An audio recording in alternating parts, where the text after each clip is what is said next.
Assalamu alaikum. Today on 10th November 2020, I am starting lecture number 1 for week number 8, and the topic of my lecture is open circuit test and short circuit test for measurement of equivalent model parameters. So as the title of this lecture suppose that these two tests, open circuit test and short circuit test, are basically conducted to find some parameters of the equivalent model. Now, what are the parameters that we are interested to calculate in the equivalent model? If you recall the equivalent model, we were having four important parameters there. Number one, RC. Number two, XM. Number three, R equivalent, and number four, X equivalent. So what these parameters indicate, RC basically covers the eddy and the hysteresis loss of a transformer. XM basically tells us that how much magnetic field a transformer core and its windings can retain. X equivalent shows the leakage flux loss that occurs in a transformer, and R equivalent is basically representing the I square R losses or the resistive heating losses that occur in the primary and the secondary windings of the transformer. So we want to calculate these four parameters so that we can compute the losses occurring in a transformer, and hence we can calculate the efficiency of transformer and its voltage regulation. I know that I have not explained the voltage regulation of a transformer till now, but inshallah in the second lecture of today's uh, in the second lecture I will inshallah discuss the voltage regulation of a transformer.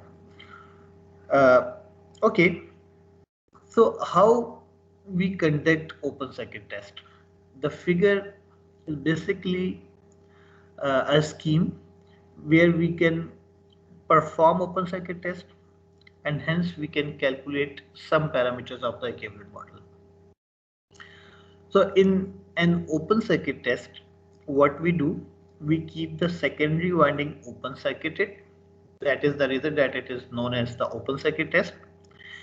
And we apply full rated voltage at the primary winding of the transformer. So this voltage V of T is full rated voltage. If a transformer is designed to operate at 220 volts AC, so this is 220 volts AC. So we apply full rated voltage at the transformer primary winding, and we keep the secondary winding open.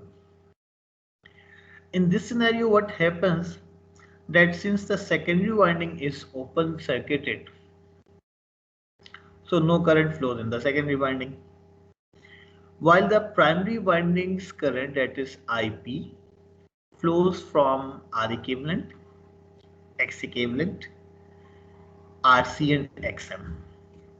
Okay, so you can assume figure, that is figure I think 2.17a or 2.16a. Yeah, 2.17e. So you can assume that in this figure, that is 2.17e, we have applied a full rated voltage Vp at the primary side of the transformer, while the secondary winding is open circuited. So what will happen that the primary current will flow through RP and XP, and then it will go like this, and then it will come back. So this will be the direction of current. Why it is not going towards the secondary side?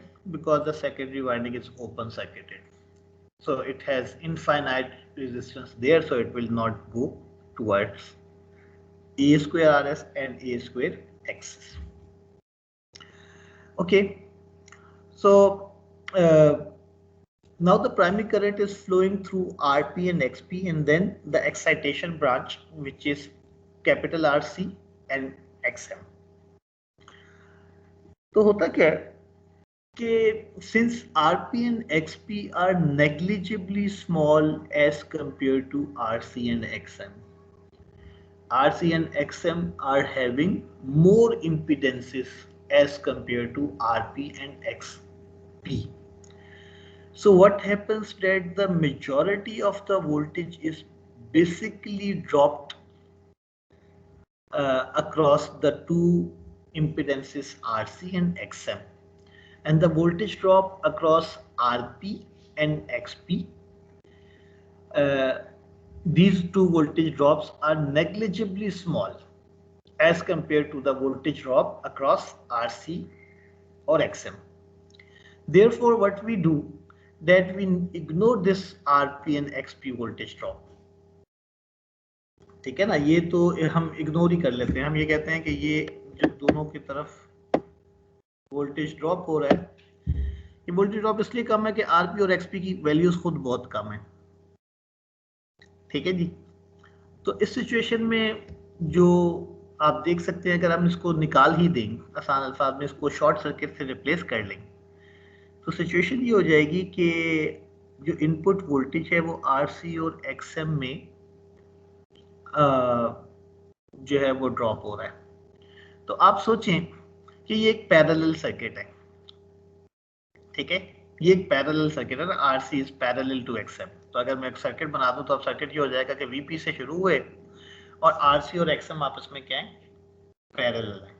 ठीक है, तो अब इसके लिए दोबारा हम वहीं पे जाते हैं जहां पे हम डिस्कशन कर रहे थे। एक पैरेलल सर्किट को सॉल्व करने के लिए क्या किया जाता है, एडमिटेंसेस ली जाती हैं।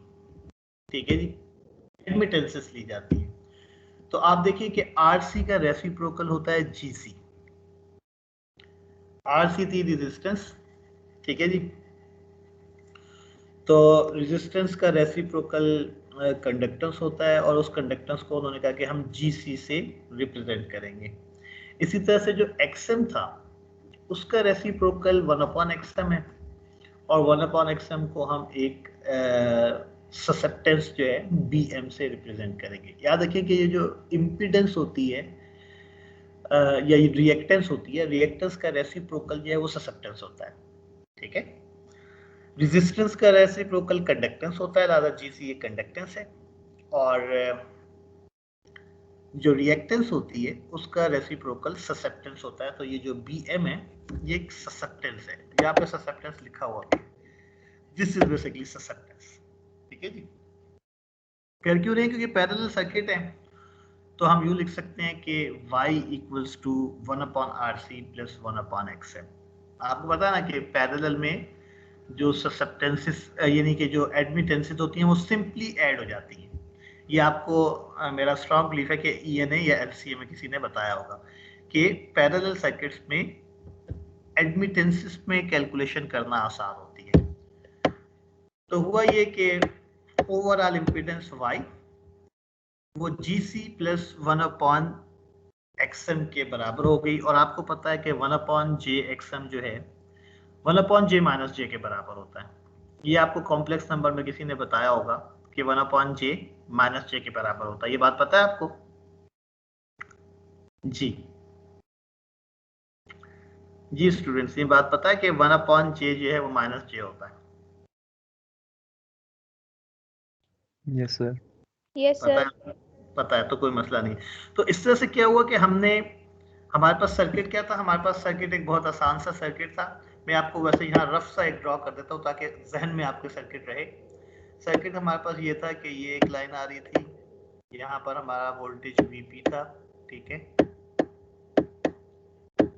और यहाँ से दो चीजों में वो डिवाइड हो रहा था, एक था RC और एक था यहाँ से इंडक्टर जो कि था XM, और फिर ये चीज दोबारा Vp में जा रही थी। तो जाहिर है कि ये एक पैरेलल सर्किट है और इसकी जो टोटल एडमिटेंस है वो बेसिकली 1/RC और 1/XM का सम है।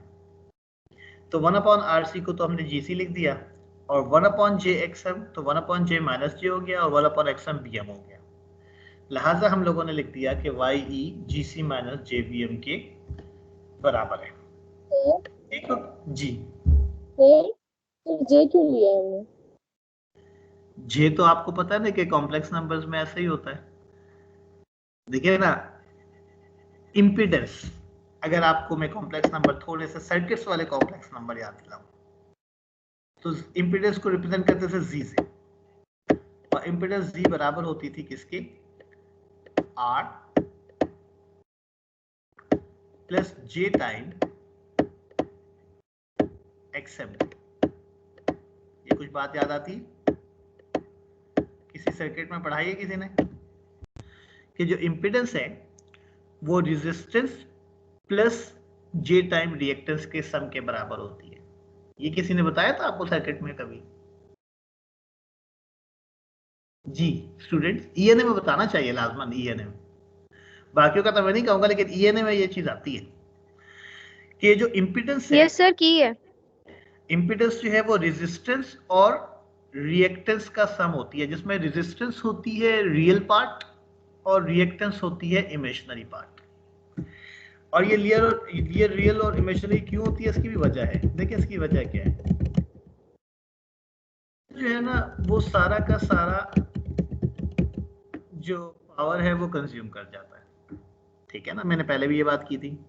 जबकि इंडक्टर या कैपेसिटर आइडियली कुछ भी कंज्यूम नहीं करता और रियलिटी में इंडक्टर थोड़ी सी कंज्यूम करता है, जबकि कैपेसिटर तो रियलिटी में भी आइडियल कैपेसिटर के काफी करीब होता है।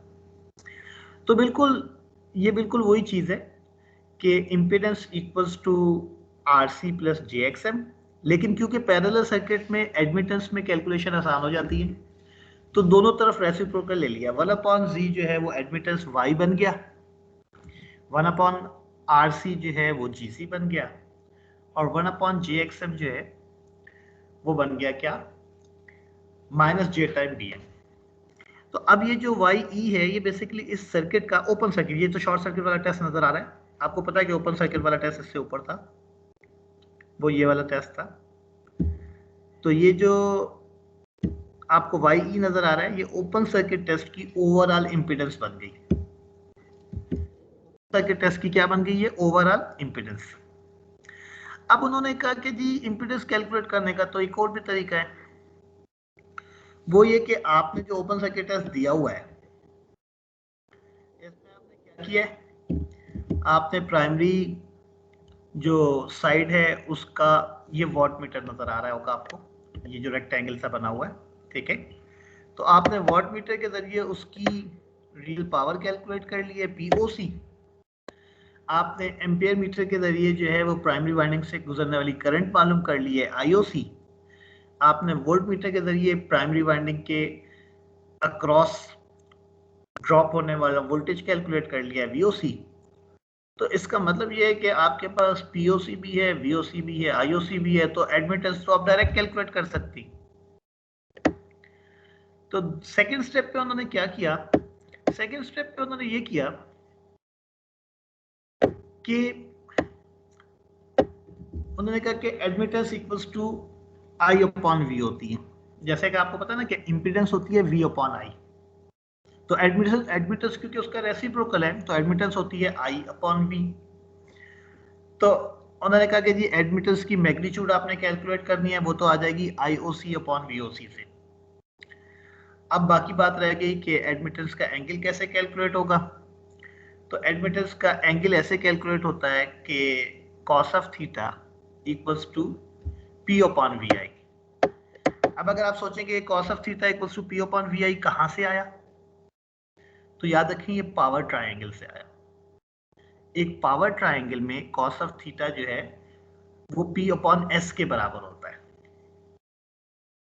ठीक है, एक पावर ट्रायंगल जो मैं बहुत दफा पढ़ा चुका हूँ, कम से कम इस कोर्स में 2 दफा आपको बता चुका हूँ। मुझे लगता अब यकीन है कि आपको पावर ट्रायंगल याद होगी, जिसका हाइपोटेन्यूज होता है एस, जिसका परपेंडिकुलर होता है क्यू, और जिसका बेस होता है पी। तो उस ट्रायंगल में कॉस ऑफ थीटा जो है वो पी अपॉन वी आई के बराबर होता है, पी अपॉन एस के बराबर होता है। तो ये पी अपॉन एस ही लिखा हुआ है बेसिकली। तो उन्होंने बताया कि हम एडमिटेंस की मैग्नीट्यूड तो कैलकुलेट कर लेंगे आईओसी अपॉन वीओसी से, और क्योंकि एडमिटेंस एक फेजर है तो इसका एंगल हम कैलकुलेट कर लेंगे POC upon VOC into IOC से। इस तरह से हमें एडमिटेंस पूरी की पूरी पता चल जाएगी, जो कि होगी क्या, वो होगी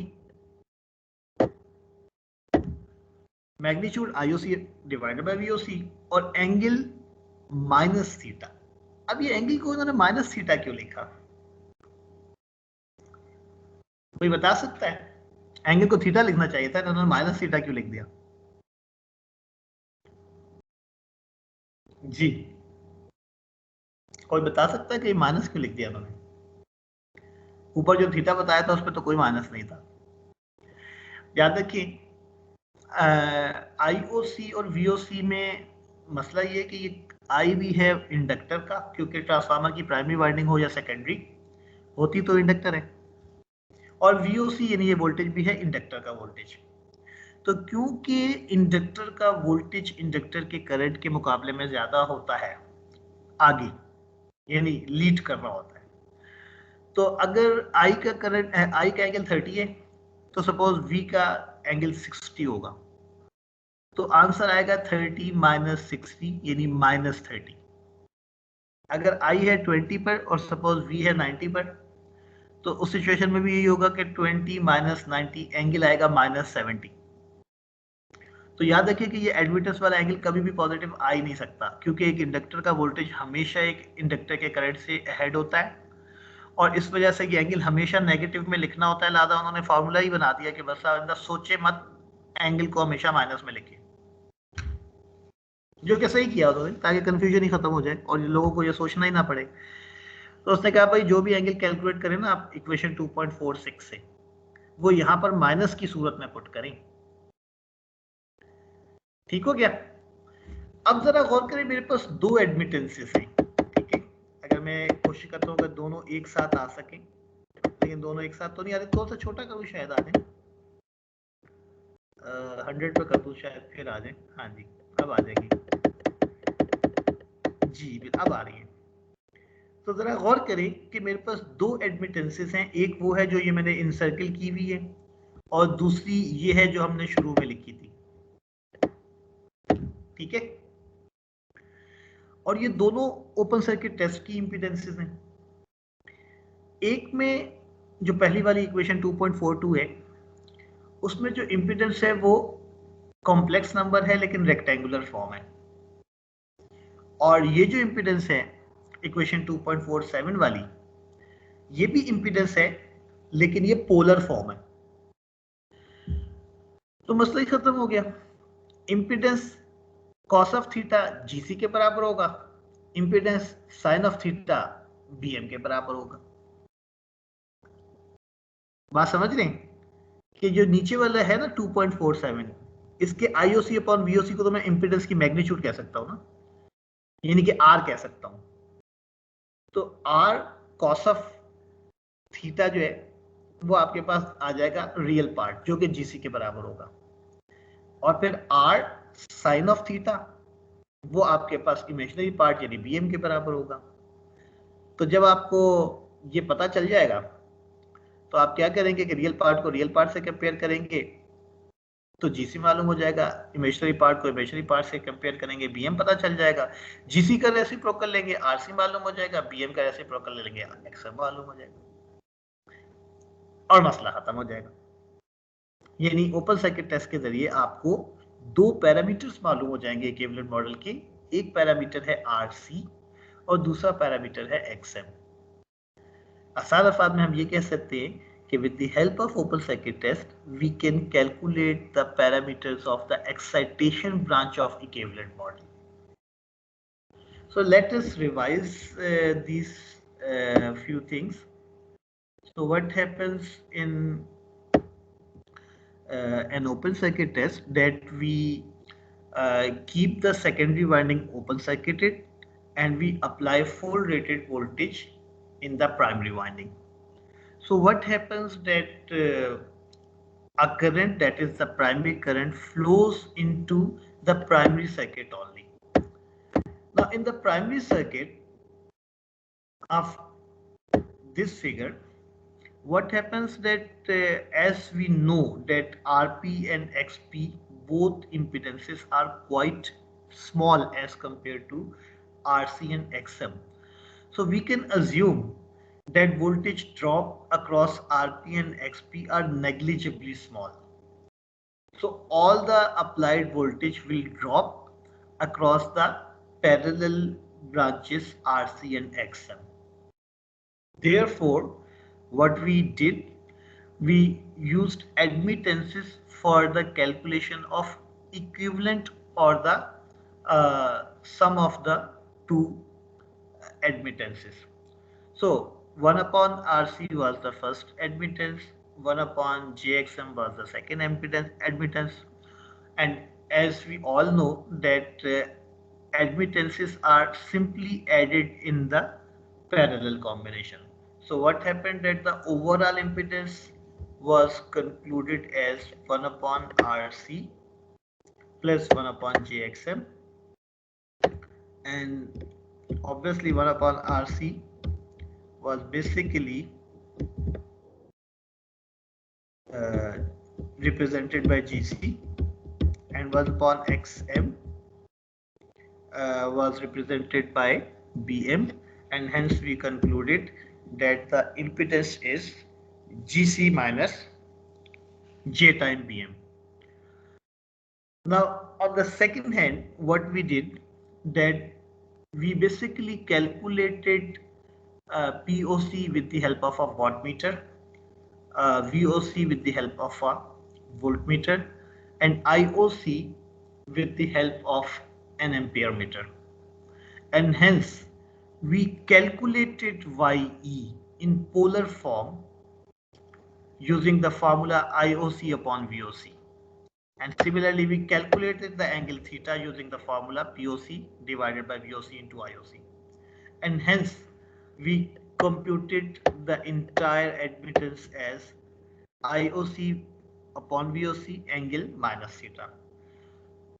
So these were the measurements that we did in the open circuit test. So these measurements are all known. We know what is the value, we know what is the value of the angle theta. So to calculate 1 upon RC, what we can do, since YE that is known is in the polar form, so we can say R cos of theta equals to the real part GC, so it will give us GC. Then we will take the reciprocal of GC to calculate RC. Similarly, the imaginary part of the measured value, that is R sine of theta, will give us BM, and then we will take reciprocal of BM to calculate XM, and hence both RC and XM will be known. तो ये है सारी बात, ठीक है। अब आते हैं हम शॉर्ट सर्किट टेस्ट पर कि शॉर्ट सर्किट टेस्ट में क्या होगा। तो देखिए शॉर्ट सर्किट टेस्ट आपका ये फिगर बनी हुई है। अच्छा, बहुत से लोगों को ये कंफ्यूजन होती है कि शॉर्ट सर्किट टेस्ट में हम जो है वो सेकेंडरी वाइंडिंग को शॉर्ट कर देते हैं तो उसको जल्दी जाना चाहिए। भाई अगर आपने सेकेंडरी वाइंडिंग को शॉर्ट कर दिया तो द वाइंडिंग शुड बर्न। तो देखिए जाहिर है कि जब एक्सपेरिमेंट होता है ना, तो एक्सपेरिमेंट सोच समझ के होता है ना, तो ये बर्न नहीं होती। इसकी वजह क्या होती है? वजह एक्सपेरिमेंट की डिटेल है, और वो क्या है? In short circuit test what we do, we short circuit the secondary winding and we apply a very low voltage at the primary side. This time we are not applying full rated voltage on the primary side. Why? Because if we will apply full rated voltage on the primary side, the secondary winding will burn down. It will burn. So what we are doing, we had short circuited the secondary winding while we have applied only a very low rated voltage on the primary side. Then we will gradually increase the primary voltage to the extent when the secondary current IS becomes equal to the short circuited current. Or sorry, because before we will increase V of t or the primary voltage to the extent where the secondary current IS will become equal to the rated current. Now, if the secondary current is equal to the rated current, we will calculate the primary voltages, primary currents and primary powers, and now these powers and voltages will be called short circuited voltage, short circuited current and short circuited power. So the power calculated by the wattmeter this time will be PSC. Similarly, the voltage calculated will be VSC and similarly the current calculated will be ISC. ठीक है, अब इसको दोबारा analyse करने के लिए circuit वही वाला चाहिए जो मैंने पहले भी बताया था, ये वाला। क्या होता है, मैं इसको मिटा दूं जी, कि जब आप सेकेंडरी को शॉर्ट कर देते हैं, ठीक है, तो आप सोचे करंट यहां से आया, नीचे की तरफ बहुत बड़ी इंपीडेंस है और राइट साइड पर शॉर्ट सर्किटेड है, तो सारा का सारा करंट यहां से गुजर जाएगा। ठीक है जी, and there will be no current passing through RC and XM. देखिए ना, जब वो एक्सपी पर पहुंचा, नीचे जाने के लिए उसने सोचा आरसी और एक्सएम बहुत ह्यूज इंपीडेंसेस थी, जबकि उसके राइट साइड पे शॉर्ट सर्किट था सब कुछ, तो वो क्यों नीचे जाएगा, वो तो राइट से शॉर्ट सर्किट से होता हुआ गुजर जाएगा।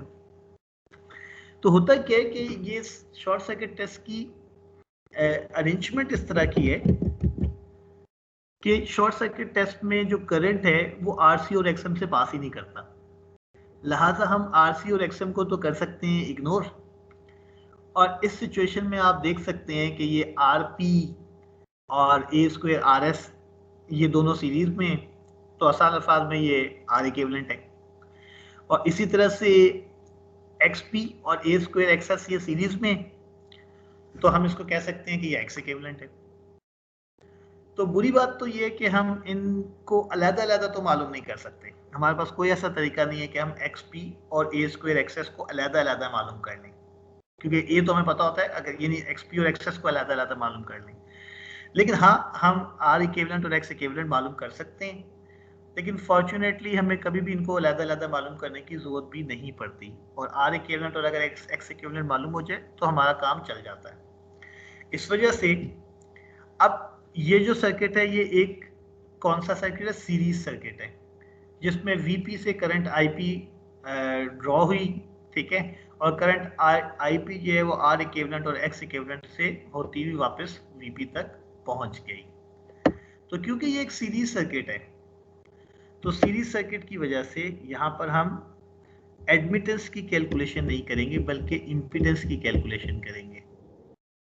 ठीक है जी, तो इम्पीडेंस के लिए हम क्या लिखेंगे, आपको पता है कि इम्पीडेंस होती है V अपॉन I, तो VSC अपॉन ISC हमें सर्किट का इम्पीडेंस बता देगा, और ये तो मैग्नीट्यूड होगा। एंगल कैसे पता चलेगा, बिल्कुल पावर ट्रायंगल में P अपॉन V से, VI से सॉरी, तो PSC divided by VSC upon ISC ये आपको इसकी पावर बता देगा, सॉरी एंगल बता देगा cos थीटा, और cos थीटा का आप इन्वर्स ले लेंगे तो फिर आपको एंगल पता चल जाएगा। तो इस तरह से अब आपको इम्पीडेंस नोन है, ठीक है, और इम्पीडेंस सर्किट में किसके बराबर है, R equivalent plus J X equivalent, ठीक है, R equivalent plus J X equivalent के। तो जैसे मैंने बताया कि आरपी और आरएस तो अलग-अलग मालूम नहीं हो सकते, लेकिन आर इक्विवेलेंट और एक्स इक्विवेलेंट बड़ी आसानी से मालूम हो सकते हैं। क्यों? कि जो आपके पास कॉम्प्लेक्स पोलर की फॉर्म में आपको इम्पीडेंस आपने मेजर की है वॉट मीटर से, ठीक है, तो वो जो आपकी इम्पीडेंस आई है वो एक कॉम्प्लेक्स नंबर है पोलर फॉर्म में। तो अगर उसकी मैग्नीट्यूड आर और उसका एंगल थीटा है तो हम कह सकते हैं कि R cos theta R equivalent के बराबर होगा और आर इक्विवेलेंट मालूम हो जाएगा। इसी तरह से R sine theta X equivalent के बराबर होगा और एक्स इक्विवेलेंट मालूम हो जाएगा। तो पता ये चला कि शॉर्ट सर्किट टेस्ट से आर इक्विवेलेंट और एक्स इक्विवेलेंट मालूम हो जाते हैं। अब मुझे पता है कि थ्योरेटिकली या डेरिवेशन में इसको समझना थोड़ा सा मुश्किल है, लेकिन अच्छी बात यह है कि इसकी फौरन बाद उन्होंने एक न्यूमेरिकल दिया हुआ है और उस न्यूमेरिकल के जरिए जब आप ये प्रैक्टिकल कैलकुलेशन करेंगे तो आपको ये चीजें, मुझे यकीन है कि बड़ी आसानी से समझ आ जाएंगी। To summarize, when we perform open circuit test we can easily compute RC and XM of equivalent model. When we perform short circuit test, we can easily compute R equivalent and X equivalent of equivalent model. ठीक हो गया? अब हम देखते हैं practical example जिसमें ये calculation हुई हुई है। जब कैलकुलेशन आपको नजर आएंगे तो फिर आपको ये चीज आसान लगेगी। तो कहते हैं कि जो इक्विवेलेंट सर्किट है उसकी अपेरेंट पावर, अब जरा गौर करें मैं क्या वर्डिंग कर रहा हूं, उसकी अपेरेंट पावर 20 kVA है, ठीक है।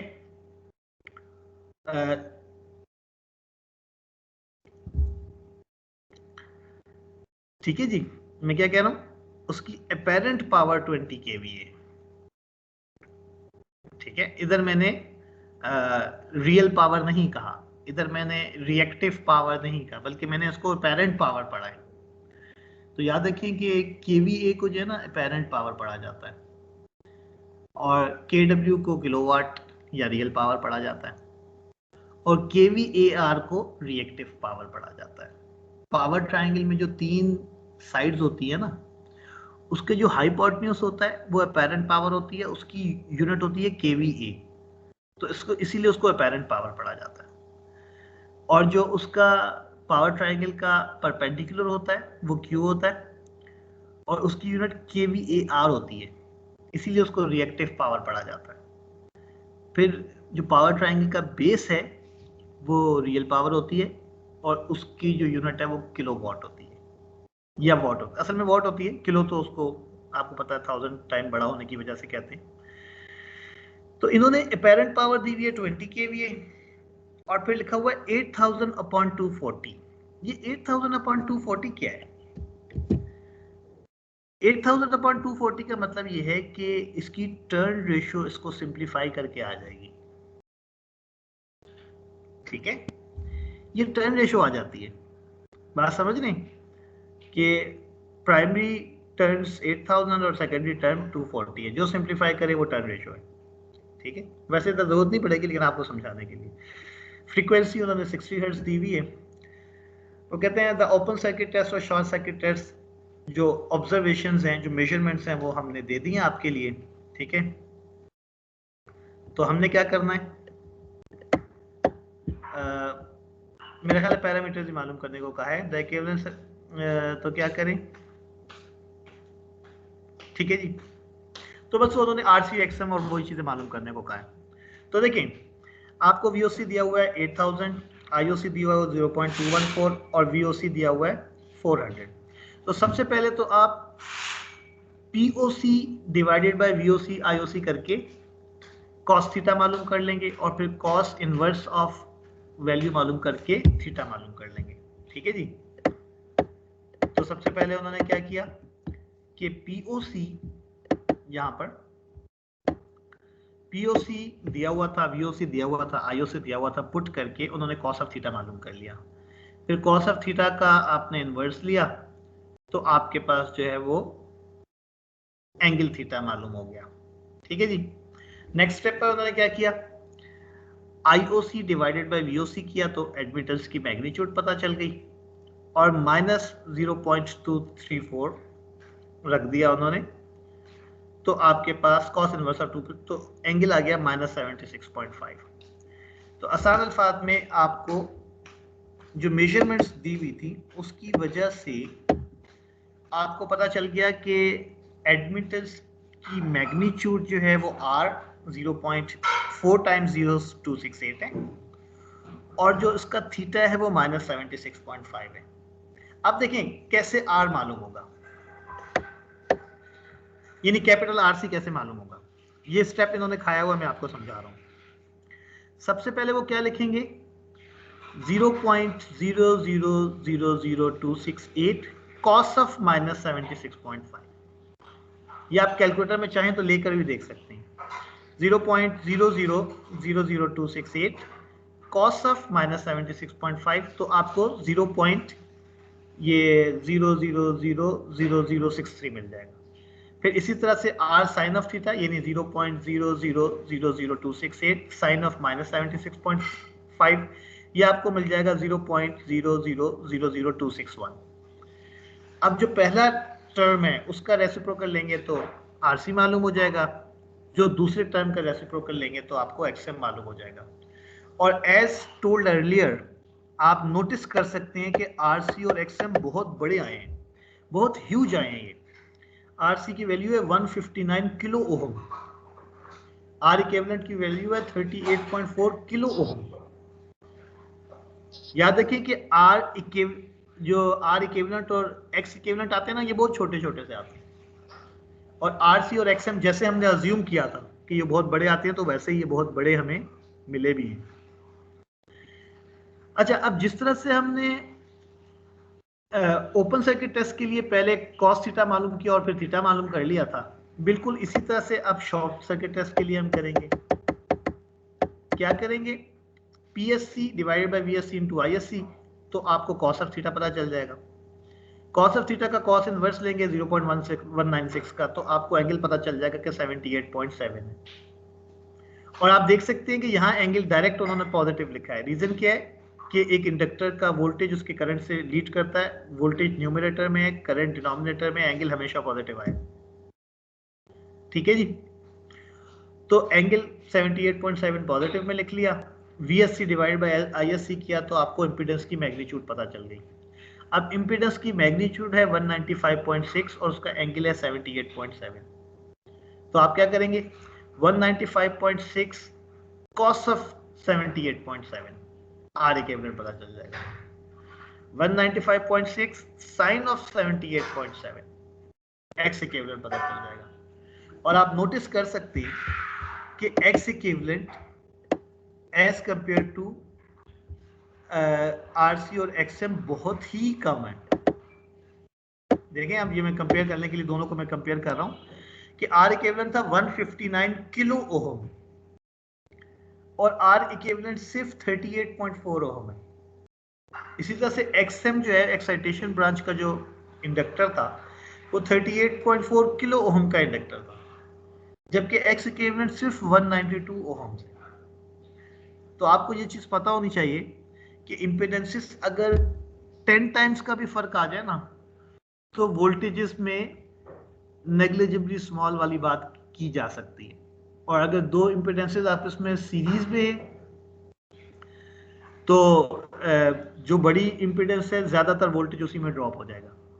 ठीक है, बात आपको समझ आ रही है। और अगर दो इंपेडेंसेस आपस में पैरेलल में हैं, जैसा कि शॉर्ट सर्किट टेस्ट में हो रहा था कि RC और XM के पैरेलल में जो है वो R इक्विवेलेंट वगैरह गुजर रहे थे, तो उस सिचुएशन में सारा का सारा करंट जो है वो छोटी रेजिस्टेंस से गुजर जाता है।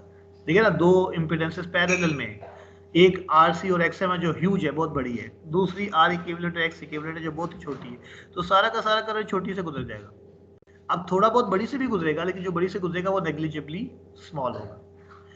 तो इस तरह से कंक्लूजन ये है कि जब आप ओपन सर्किट टेस्ट कंडक्ट करते हैं तो आपको एक्साइटेशन ब्रांच के दो पैरामीटर्स RC और XM मालूम हो जाते हैं। जब आप शॉर्ट सर्किट टेस्ट परफॉर्म करते हैं तो आपको इक्विवेलेंट मॉडल में R इक्विवेलेंट और X इक्विवेलेंट मालूम हो जाता है। ठीक है जी। तो यहाँ तक का हमारा टारगेट था इस लेक्चर का। आप कोई सवाल पूछना है तो आप पूछ सकते हैं, कोई चीज ऐसी जो समझ ना आई हो। और आप देख रहे हैं कि बार बार कॉम्प्लेक्स नंबर्स आ रहे हैं, बार बार पोलर और रेक्टेंगुलर की बातें मैं कर रहा हूँ। तो आपने पूरा एक सब्जेक्ट पढ़ा हुआ CVT, complex variables and transform. तो मुझे यकीन है कि उसमें आपको पोलर और रेक्टेंगुलर की कन्वर्जन इतनी तो सिखाई गई होगी कि मेरी बातें आपको समझ आ रही हैं, और अगर नहीं आ रही तो मुझसे पूछ लें जी। ये तो पता है ना, पोलर फॉर्म में आप R cos of theta real part को रिप्रेजेंट कर रहा होता है और R sine of theta imaginary part को। तो यस जैसे सर। ये इम्पिडेंस है, इस इम्पिडेंस का आर निकला है 195.6 और इसका थीटा निकला है 78. तो आर कॉस थीटा क्या है? आर कॉस थीटा है 195.6 कॉस ऑफ 78.7। ये चीज बराबर होगी रियल पार्ट आर इक्विवेलेंट के, लिहाजा आर इक्विवेलेंट डायरेक्ट मालूम हो जाएगा। इसी तरह से इसका imaginary part R sine theta होता है, तो 195.6 साइन ऑफ 78.7 ये डायरेक्ट आपको एक्स इक्विवेलेंट दे देता है। तो ये चीज़ें मुश्किल नहीं है, बस आपको जब तक आपको कॉम्प्लेक्स नंबर से ही आते हैं यूज़ करना, जब तक आपको इंजीनियरिंग का, इलेक्ट्रिकल इंजीनियरिंग का कॉन्सेप्ट ठीक है, तो ये चीज़ें बिल्कुल भी मुश्किल नहीं है। ठीक है, तो अब कोई सवाल अगर नहीं है तो फिर इंशाल्लाह आपसे हम 10 बजे दोबारा मिलते हैं दूसरे सेशन में, और वहाँ पर जो कोर्स ख़त्म होगा वही आपका मिड तक का कोर्स होगा। ठीक है, तो till then take care and अल्लाह हाफिज़। अल्लाह हाफिज़। अल्लाह हाफिज़ सर।